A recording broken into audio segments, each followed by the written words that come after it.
నమస్తే అయితే నాకేందమ్మా, ఫోన్ చేసిన సంగతి చెప్పు. అలాగే సార్, మీకు పాట కావాలా ఆట కావాలా? అయితే నేను పాట వద్దు ఆట వద్దు, చిల్లు బీరు కావాలి. నువ్వు పంపిస్తావా? పంపించవు కదా మరి, ఫోన్ పెట్టరా.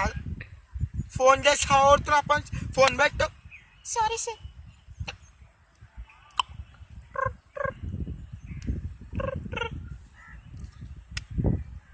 ఎవరు మాట్లాడుతున్నారు? ఫోన్ చేసి నాకు అర్థమైతలేదు. సార్ మేము ఆట కావాలో కాల్ చేస్తున్నాం సార్. సార్ మీరు ఎవరో నేను తెలుసుకోవచ్చా సార్? ఫోన్ చేసి ఎవరో తెలుసు తిక్క కూడా ఏమైతే నాకు అర్థమైతలేదు. ఎమ్మెల్యేని పెట్టుకొని నువ్వు మరి చెప్తున్నావు. అలాగే సార్, మీకు ఆట కావాలా పాట కావాలా? అరే ఊకోవమ్మ, ఊకో. నీకు ఆట కావాలంటే చెప్పు, ఒక శ్రీదేవినో లేకపోతే శిల్ప చట్టను పంపిస్తా. అరే ఫోన్ చేసినావు జర పైకల్లా పోతున్నా అర్థమైతలేదు నీకు. అలాగే సార్, నేను ఒట్టిని ఫోన్ చేసాను సార్. ఆట కావాలా పాట కావాలా? మీకోసమే ఆట కావాలా పాట కావాలా?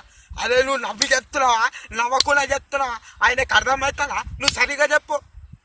కాదు సార్, మీకు మళ్ళీ కనెక్ట్ అయిందా? Sorry sir. హనుమంతరావు గారే అండి? అది చెప్పు. ఫోన్ చేసినావు నువ్వు మళ్ళీ పెడుతున్నావు, నాకు అర్థమైతలేదు. ఇట్లయితే నేను నీతో మాట్లాడపో.